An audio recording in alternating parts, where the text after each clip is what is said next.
네, 안녕하세요. 자본노동자입니다. 오늘은 조금 특이한 주제를 가져왔습니다.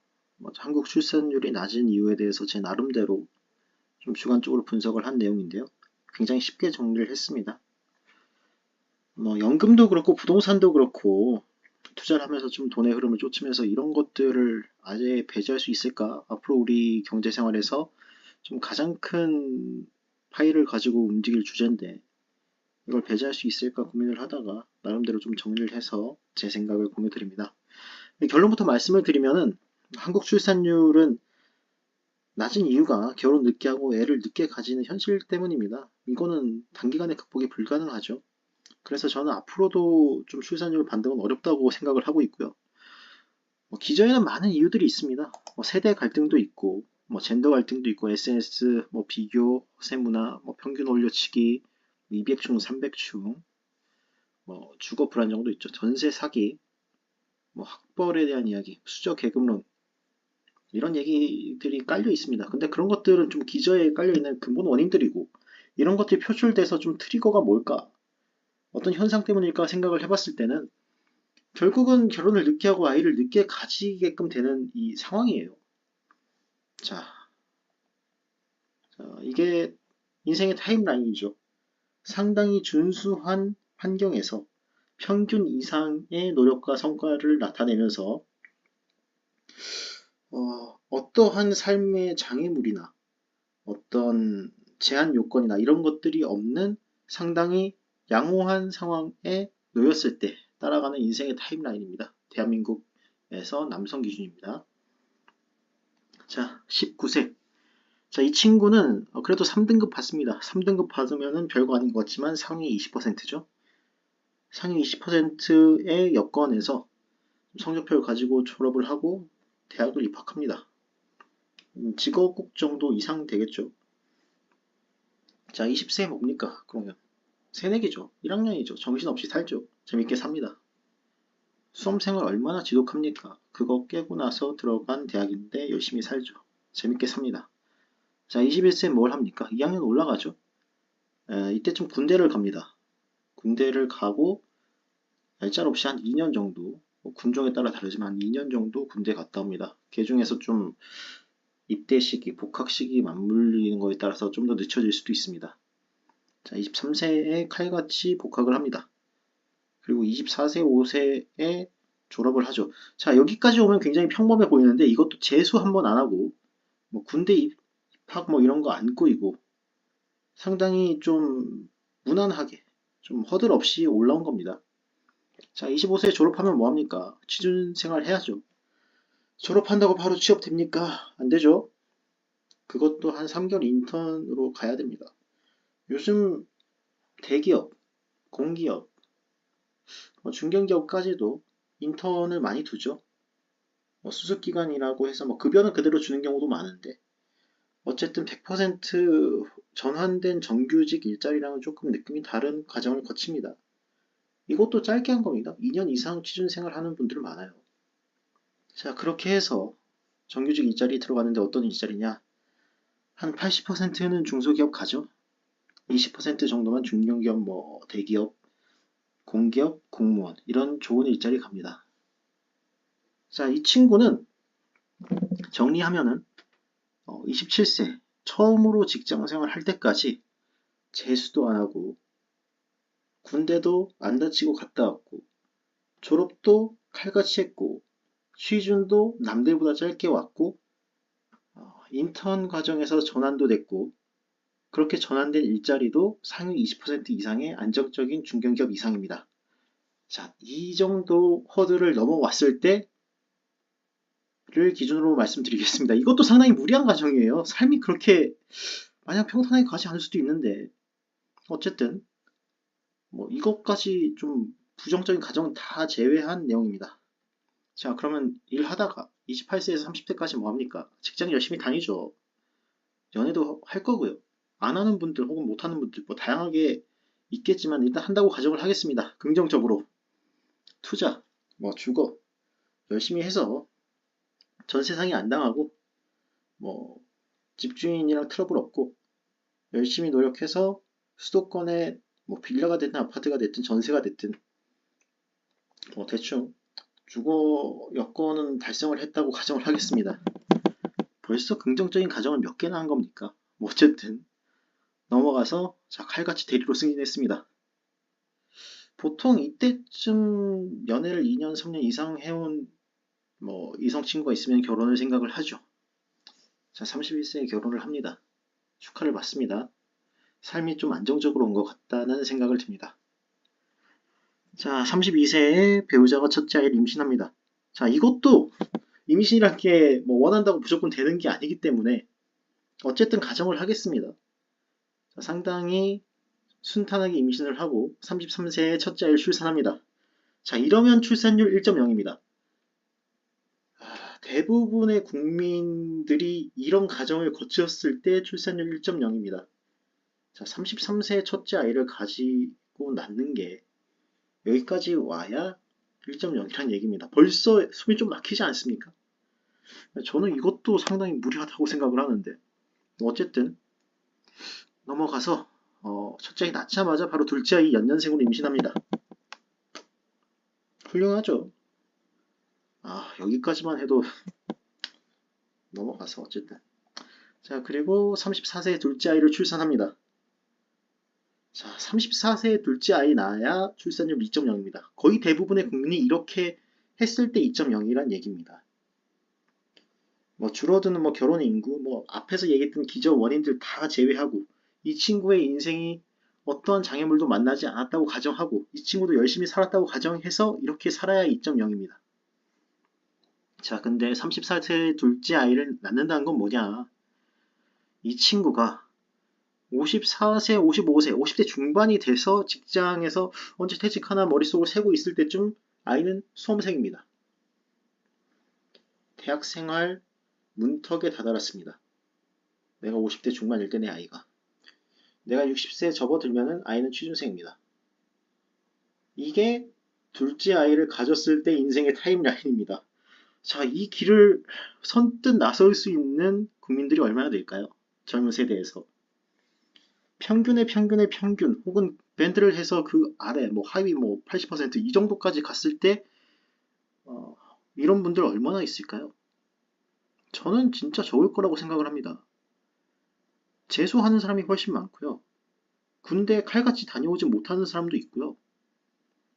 취준 생활을 오래 하는 분도 계시고, 취준 생활 하면서 들어간 직장이 정규직 일자리가 아닐 수도 있고, 중견기업, 뭐, 공기업, 이런 곳이 아닐 확률이 훨씬 높습니다. 자, 정규직 일자리 얻어서 3년 이상 열심히 살았는데 자산 형성을 제대로 못하는 경우도 많을 거고요. 자산 형성이 뭡니까? 대학 등록금 갚기 바쁜 사람도 많습니다. 연애는 어떻죠, 요즘? 요즘 젊은 세대가 연애를 많이 하나요? 거의 역대급 최저 아닙니까? 이런 모든 함정을 다 지나서 출산율 2.0을 찍는 사람은 34세 둘째 아이 가지고 본인이 60대 때 아이가 취준생인 인생을 살아야 됩니다. 자, 이 길을 나설 수 있는 사람의 범주에 대부분의 국민이 들어가나요? 저는 아니라고 봅니다, 현실적으로. 이게 우리가 놓인 현실입니다. 30세 넘어서 결혼하고 30대 중반에 애 가지고 이게 타임라인이 너무 늦습니다. 거의 뭐 스피드런이에요. 게임으로 치면은 타임어택이라서 젊은 세대가 뭐 애국심이 없어서 뭐 서로 이기적이라서 이런 정성적인 요인 다 빼고 그냥 정량적으로 그 정량적인 것도 뭐 통계 뭐 확률 이런 거 다 빼고 그냥 플러스 1, 한 살씩 더 먹어가는 덧셈으로 봐도 이건 답이 없는 상황이 나오는 거죠. 제가 본 저출산의 원인은 이렇습니다. 너무 늦게 결혼하고 너무 늦게 아이를 가지고 그렇게 불안한 미래를 감수하기 어려운 여건. 그렇죠. 그래서 조금 출산율 반등에는 부정적입니다. 이런 것들 물론 뭐 현재 상황이니까 극복할 수도 있습니다. 극복의 시나리오도 물론 존재합니다. 자, 뭐냐? 대학을 안 가면 4년 일찍 결혼하고 4년 일찍 뭐 아이를 낳을 거고요. 군대를 안 가면 한 2년 정도 빨라질 거고 갑자기 사람이 막 필요한 그런 호경기가 와서 취준 생활이 짧아지면 그만큼 일찍 결혼하고 출산할 거고, 주거 안정이 해결되고, 소득 문제 해결되고, 뭐 연금이나 이런 것들 미래 불안성이 좀 거치면은 그만큼 일찍 결혼할 겁니다. 취준하자마자, 뭐 취업하자마자. 평균적으로 빨라지겠죠. 근데 이게 가능한지 한번 따져보면은 역시 막막합니다. 대학 안 가는 문화. 이거 정부가 정책으로 밀어붙인다고 한 3년, 5년 안에, 골든타임 안에 할 수 있습니까? 어렵죠. 지금 지방에 인구 10만 겨우 되는 시군, 이런 데서 2, 3년제 대학 하나 없애는 것도 쉬운 일이 아닙니다. 그 지역에서 엄청난 이슈고, 경제활동 축소된다, 젊은 사람들 안 온다, 막 난리 납니다. 그걸 어떻게 밀어붙이겠습니까? 그리고 없앤다고 해서 사람들이 받아들일까요? 정부가 이제 하는 대로 교육 정책에 따라 가지고 사람들이 순종적으로 수능하고 그런 시대가 아니지 않습니까? 누가 깃발을 들고 이런 걸 할 수 있을지 의문이고 또 한다고 될지도 의문이고 해도 되는지도 의문인 정책이죠. 자, 2번은 그나마 1번보다 쉽습니다. 다른 것보단 그나마 쉬운 일입니다. 군대, 징병제를 폐지하면은 좀 안 갈 수 있겠죠. 정부가 돈 많이 써가지고 국민들 설득하면 가능한 얘기일 수 있으니까. 징병제를 지지하든, 모병제를 지지하든, 여성 징병을 지지하든, 혹은 전군 직업 군인화를 지지하든, 뭐가 됐든 간에. 근데 이게 3년에서 5년 안에 달성 가능한 일일까? 어렵죠. 하사 월급이 못해도 중견기업 정도, 공무원 수준 이상으로는 가야 이게 좀 실효성을 가질 텐데, 우리가 그런 청구서에 동의를 할까요? 사람들이. 그만큼 설득을 열심히 해야 될 텐데, 아주 유능한 정부에서 굉장히 많은 노력과 굉장히 많은 의견 수렴과 설득을 거치지 않으면 안 될 상황인데 어렵겠죠. 여야를 떠나서 혹은 내가 징병제냐 모병제냐 어떤 걸 지지하냐를 떠나서 단기간에 어렵습니다. 그게 맞는지에 대해서도 회의론이 있을 수 있고요. 자, 호경기. 그렇죠. 옛날 IMF 전에 혹은 그 전후로 윗세대들이 대학만 나오면은 대기업에서 모셔간다. 이런 좀 행복한 시절. 취준 자체로만 봤을 때, 취업이라고 하는 그 자체로만 봤을 때는 좀 행복하던 시절이 다시 오면 가능할 수도 있겠죠. 근데 그 시절이 사람이 굉장히 많이 필요하던 시절이고요. 몇천 명씩 뽑던 시절이고, 경제 성장률이 몇 년 연속으로 두 자릿수 이상을 달성하던 시대입니다. 자, 2024년에 대한민국에서 경제 성장률 10% 이상 달성. 가능하다고 생각을 하십니까? 자, 이거는 1번, 2번보다 훨씬 더 어려운 문제입니다. 삼성전자가 몇 개 더 생겼을 때 가능한 얘기고요. 앞으로 우리 역사에서 경제 성장률이 두 자릿수를 찍으려면은 진짜 전쟁이나 자연재해로 한번 무너진 다음에 재건하거나 초전도체 같은 거 한 3개 나오거나 그 정도 되면 가능할 수도 있는 숫자입니다. 현실적으로 불가능하다는 얘기죠. 자, 4번은 뭘까요? 주거 안정. 그렇죠. 취업하자마자 결혼할 수 있게 주거 안정이 달성되면 좀 나아질 겁니다. 연금이나 소득처럼 미래의 불안정성이 좀 안정화되면 나아지겠죠. 자, 주거 불안정. 서울 아파트 집값이 50% 이상 하락하면 어떨까요? 사람들이 결혼할까요? 집값이 내려가면은. 가능할까요? 그걸 위해서 희생되는 것들은 우리 경제의 훼손이나 타격이 아니라 붕괴가 될 수도 있습니다. 어려운 얘기죠. 자, 그럼 수도를 이전해볼까요? 세종이나 부산 같은 데로. 가능하지도 않겠지만, 한다고 해서 될 일이 아닐 겁니다. 설령 달성이 되더라도. 세종이나 김천, 이런데 혁신도시 있고, 공기업들 다 이전하고 공공기관 이전해놓은 도시들 보면은 주말에 아파트 불이 안 켜져 있습니다. 상가 썰렁하고요. 거기서 일하는 분들이 다 서울로 자기 고향으로 주말마다 내려가고 올라간다는 얘기죠. 유령도시라는 얘기가 나옵니다. 그 정도로 부동산에 대한 관성이 크기 때문에 단기간에 급격한 하락이 발생하기가 좀 어려울 뿐더러 발생한다고 해서 마냥 좋은 게 아니죠. 너무 타격이 크기 때문에. 얘기를 하면서도 조금 갑갑한 느낌을 많이 받습니다. 좀 부정적인 생각들을 하게 되고요. 왜냐하면은 여기 있는 여기 있는 이 제가 생각할 수 있는 해결, 완화 시나리오 중에서 가장 쉬운 게 2번인데, 다른 것들이 너무 불가능해서 좀 상대적으로 간단해 보이는 거지 저것도 굉장히 어려운 문제이기 때문에 어렵죠. 그래서 단기간에 반등이 어려울 거라고 생각하는 이유입니다, 진짜. 위에 있는 이 모든 기저들이 다 해결되면은 좀 내과 치료적인 방법으로 개선될 수도 있을 겁니다. 그게 가능한가? 라고 물어보면은 역시 불가능하다에 한 표를 줄 수밖에 없는 현실이라 갑갑하긴 한데 어쨌든 우린 이런 기저에서 또 투자 활동을 하면서 좀 자산에 대한 생각들을 해야 되지 않겠습니까? 물론 인구가 붕괴한다 그 정도까지 생각하진 않습니다. 저는 그만큼 줄어드는 인구만큼 생산성이 높아질 수도 있는 것이고요. 우리가 경제 성장을 하면서 달성한 자산으로 완화시킬 수도 있는 것이고요.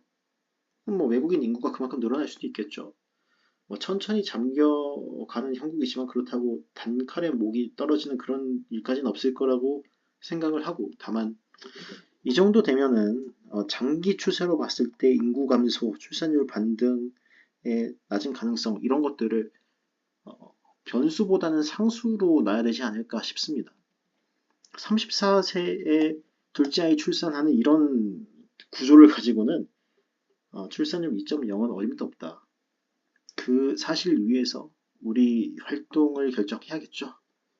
그것에 대한 이야기를 제 나름대로 굉장히 쉽게 통계 필요 없고 연구 필요 없고 어려운 말 필요 없이 간단하게 덧셈으로 생각해서 정량적으로 말씀을 드렸습니다. 네, 편안한 주말 보내시기 바랍니다. 자본 노동자였고 들어주셔서 감사합니다.